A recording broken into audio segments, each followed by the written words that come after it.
Hey, what's up everybody? It's Nick Davenport, aka Mr. Mental Muscle, and I'm here today. We're gonna try something new we're gonna call Mental Mondays. Now, the purpose of this is to give you different mental performance or mental health tips, things you can utilize in your day-to-day life or performing in your chosen sport or activity or with your clientele if you are a trainer or a coach. Now, the goal of today's topic, we wanna talk about mental toughness. Now, in my line of work, I get this term thrown at me all the time. I've even done research on this topic, so I know a little bit about it, but I think the problem is people misunderstand, one, how to build it, and two, what it exactly is. Now, to define it simply is being able to stay unchanged, unshaken, consistent, and performing under pressure as much as possible. Keyword, possible. Mental toughness doesn't mean you're impossible to beat, you're undefeated, it doesn't mean you don't fail. It means you're able to give top level performances repetitively as much as possible, and at the end of the day, that's the goal of anything in life. Now, one thing I want to talk about how to make it better is the three different aspects of it. So let's talk about the physical component,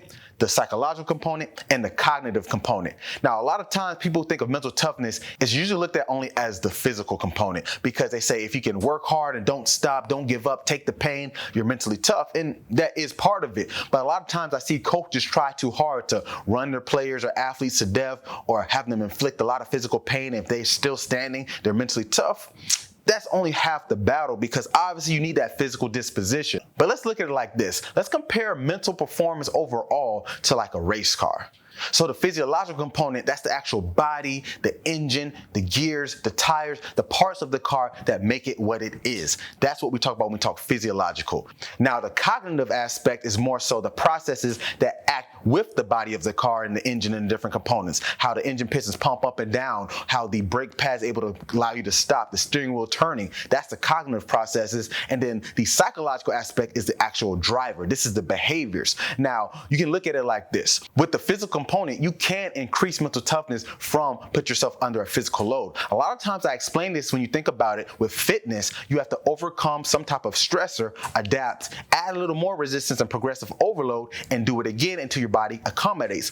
It's the same thing with the physical side of mental toughness. Now, the beauty is you associate those different physical stressors with overcoming the psychological ones. So if you're able to push through that last rep that you got stuck on last week, your brain is reinforcing that behavior both physically and psychologically to get you through it. And now you know, hey, I can achieve this, put some more weight on or put a longer distance. So this is how you build up that physical toughness, getting the car better. Now, from the cognitive aspect, these are actual processes. There's regions of the brains when we take in information, we got to make sense of it. So like with the frontal lobe, that's where we make decisions, interpret emotion, and be able to plan out goals so we can follow through and execute at our best ability. Now, just like with a car, if that steering wheel is not turning like it needs to, or when you push the brake, it takes longer to stop, you're going to have issues hitting those curves and beating your opponents. The same thing. So we need to do things that put us under some kind of stressful load from a cognitive aspect. That means seeing different tasks. I do them a lot with my clientele when you see with the different reaction drills or decision making or the hand-eye task is making them have to in real time make a decision, seeing which way to go or what direction to change.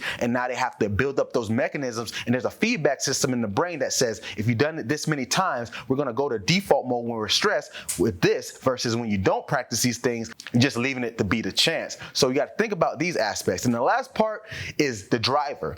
I don't care how good your car is. I don't care how well it's built, how good it can stop on a dime. If the driver's not up to par, you're not really going anywhere. If you put Jeff Gordon and Toyota Prius against the NASCAR drivers, he's going to lose. But on the contrary, if you put someone who's not experienced in an F1 car, they're probably going to lose and cause serious damage from crashing. So it's important that the behaviors you do, some people drive erratic. That's the impulsive people, the ones who make decisions without even thinking about it. How can a mentally tough person execute if they let every single emotion or everything that's out of their realm affect them? A mentally tough person is able to stay stoic and be constant regardless of what happens outside of their circle of control. Now, also, when you look at someone who's more laid back, some people call that a type B personality, they might not be able to be mentally tough either because they're just letting everything happen to them. So there's definitely that balance you have to have. Now, to go with that same analogy, the road is your life, the road is competition, or the road road to competition, pun intended, but it throws different turns, different twists, different bumps, and you have to overcome it. Because like I said at the beginning, mentally tough people aren't invincible. They do fail. They have to make tough decisions all the time, and I would argue the mentally tough people go through more and fail more than most other people. The difference is they keep going. You can always see it as a threat or a challenge, as I always say. A mentally tough person sees the hindrance as a challenge, while a mentally weak person sees it as a threat. The only difference there is a threat says, I can't keep going, this is hard or dangerous, while a challenge says, it's hard, but I can figure out to get through it. So thanks for tuning in, guys. This was the first Mental Monday, and let me know what you guys think in the comments below. Maybe we can do some more of these. Make sure you check out everything else we got going here, and I have different YouTube channels you can check out, such as the Mental Breakdown and my Mind Body One page, where I share different information on different topics with building better psychological habits, as well as training programs so you can get your mind right.